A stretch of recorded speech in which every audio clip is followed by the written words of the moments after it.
Tokiwa, Asagi, and Hagi think they're heading to a singles mixer when Tokiwa's classmate Suo invites them. But when they show up, instead of girls, they find three super handsome guys waiting, confused and ready to bail. They learn these guys are actually girls who dress up as boys, Suo, Kohaku, and Fuji. After getting over the initial shock, they play the King's Game to break the ice. What starts as awkward slowly turns fun, and by the end of the night, Asagi and Hagi become the partner of Fuji and Kohaku respectively. The next day at university, Tokiwa learns something interesting. Suo is actually super popular on campus as the prince, and everyone is jealous that he gets to talk to him so casually. Meanwhile, Suo's already set her phone wallpaper to a picture of her and Tokiwa. Looks like someone is catching feelings. When Fuji invites Asagi to hang out, Tokiwa and Hagi get suspicious and decide to spy on them. Turns out Fuji is a BL manga artist, and she just needed Asagi's help to model manga poses. On the other hand, Hagi is jealous that his friends are getting closer to Suo and Fuji while he can't seem to talk to Kohaku. His luck changes on a rainy day when he spots Kohaku getting soaked. She looks so cute that he's mesmerized. He lends his jacket to cover her soaked body and walks her to work, a bar where all the staff cross-dress as men. A few days later, Suo invites Tokiwa and Asagi to check out the bar. Tokiwa's mind is blown by all the cross-dresser, while Kohaku asks them to tell Hagi that she wants to repay him for his kindness from the other day. She has been practicing her cross-dressing character, hoping to impress Hagi next time they meet. The big moment finally comes. Hagi meets Kohaku at a cafe. He's super nervous, thinking she's mad at him, but turns out she just wants to return his jacket and share some parfait. Elsewhere, Asagi is helping Fuji with her manga deadline, but she's trying really hard to hide the fact that this is actually an erotic manga. When Asagi stays to take care of the exhausted Fuji, things start to get interesting between them. Tokiwa meets Suo at university to copy some homework and sees her without her prince outfit for the first time. She looks so different in her regular clothes that he can't stop staring. They end up at an izakaya where Suo lets a sleepy drunk Tokiwa use her lap as a pillow. Just when things couldn't get more romantic, she gives him his first kiss. Excuse me, where's his consent? The next day, just when everyone is riding this romantic high, Tokiwa and Hagi watch in shock as what looks like someone kidnapping Asagi right in front of them. But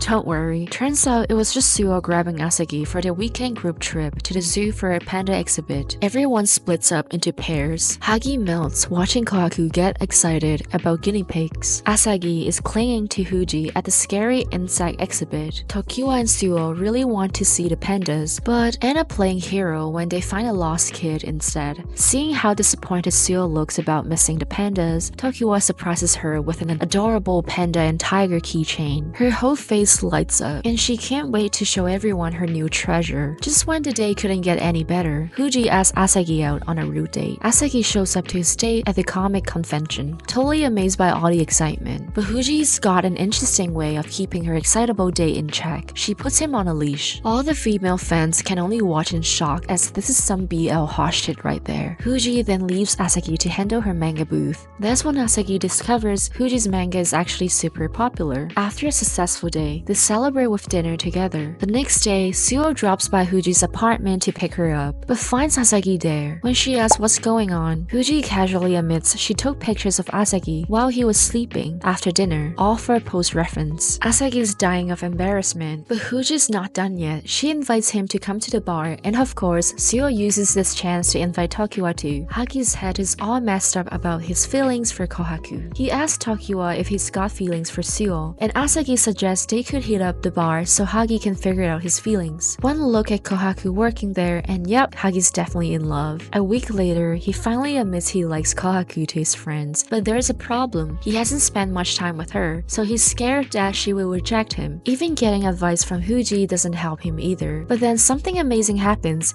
He runs into Kohaku, and she actually invites him to hang out. Hagi's over the moon telling Tokiwa and Asagi about it, and because life loves drama, he gets sick right before they hang out. out. Suo and Huji tell Kohaku she should visit him. The real mess up happens when Kohaku sees Hagi's older sister and thinks it's his girlfriend. She runs away before anyone can explain. While Tokyo and Suo are cooking up a plan to fix this whole misunderstanding, they pass by a camping display at the mall. That gives Suo the perfect idea: get everyone to go camping together. At first, it's quite awkward at the campsite. Hagi and Kohaku can barely look at each other, let alone talk, while everyone else is setting up the camp. Finally, Hagi gets the courage to explain that the girlfriend was actually just his sister. And just like that, Kohaku starts talking to him again. When everyone is cleaning up for the night, Suo and Tokyo have their own moment under the stars. Suo tries to flirt with him, but of course, the group comes back right when things are getting good. Early next morning, Kohaku finds Hagi still awake and joins him. They talk about how fun camping is. Hagi surprises Kohaku by falling asleep right on her shoulders. Suo's fans have been spying on Suo and Tokyo hanging out. They think Tokyo is caught in some wild love triangle between Suo's prince persona at school and her regular girl self. They actually confront Tokyo about it, but clever Suo saves the day by making up a story that her girly self is just a prince's younger sister. Meanwhile, Asagi is having his own adventure at the bar. He accidentally spills his drink on his shirt, so Huji lets him borrow a bartender uniform. She even teaches him how to use those fancy cocktail shakers. Everyone at the bar starts thinking he's a new employee. On the other side of town, Hagi is dealing with his drunk sister, who is basically exposing how obvious his crush on Kohaku is. While he's busy paying the bill, his sister wanders off and runs into Kohaku. The two girls have this heart-to-heart about Hagi and what a great guy he is. When Hagi finally finds his sister and takes her home, Kohaku is left staring at her reflection, probably thinking about everything she just learned about him. Hagi discovers from Asagi about this cool bar card where you can snag a photo with a bartender if you collect enough stamps. He gets his own card from Huji and starts his stamp collecting mission. But wait, his friends remind him he hasn't been spending quality time with Kohaku, so they encourage Hagi to ask her out to the upcoming summer festival. Suo and Huji, being the ultimate wingmen, decide to tag along and spy on the potential lovebirds. When Hagi meets Kohaku, she's dressed up, looking super feminine. Hagi is so used to her usual boyish self that he can't even focus. He somehow manages to ask her to hang out again, and she agrees. The next day, Asagi, Tokyo visit the bar, which hilariously has gone full summer festival mode. Suo, being the ultimate tease, whispers something into Tokyo's ear about their date from previous day. The flirting continues as she turns his gaze towards her, leaving him flustered and blushing. Asagi wants to become cool, so he turns to Kohaku for advice, and she hands him some lines from her bossy persona. When he tries to charm Huji with these lines, it's an epic fail. Huji, being the absolute queen she is, tells him that she likes him just the way he is. The next morning, Huji handcuffs Asagi after he finishes reading her manga, and he's totally shocked. Never one to back down, he handcuffs her back, but oops, turns out they can't find the key. Now, they end up heading to the post office to send in Huji's manga script with those handcuffs, only to discover the handcuffs are just toy that can be easily removed. Meanwhile, Suo works herself to exhaustion and falls sick. Huji messages Tokyo, who takes Suo home. Just when he's about to leave, Suo collapses and he rushes to tend to her health. Hagi is still wrestling with his feelings for Kohaku after seeing her feminine side. Kohaku calls him for help and he arrives to find her working at a beach house. Turns out it's her family business. They are all hands on deck, catering to a massive summer crowd. Hagi goes into full protective mode, especially when some guys start commenting on Kohaku's physique. He pulls her away from those flirty guys. After work, they enjoy some fireworks and a beach hangout. Kohaku notices Hagi seems uneasy and apologizes, thinking it's her fault. Hagi explains his confusion of whether he likes the boyish Kohaku over her feminine self in the most roundabout way possible. Kohaku tells him that a true partner looks beyond appearance and loves someone for who they are. With these subtle hints from Hagi, it seems like Kohaku is finally caught on that he might have been talking about her all along. That night, Hagi ponders what might be Kohaku's type, but chickens out of asking directly. The next morning, Tokyo finds Suo by the beach and invites her to explore the neighborhood. They end up at a wish-granting bell and decide to ring it together. How romantic. The squad eventually reunites at the bar, bonding and enjoying each other's company. Just another day in their wonderfully complicated love lives.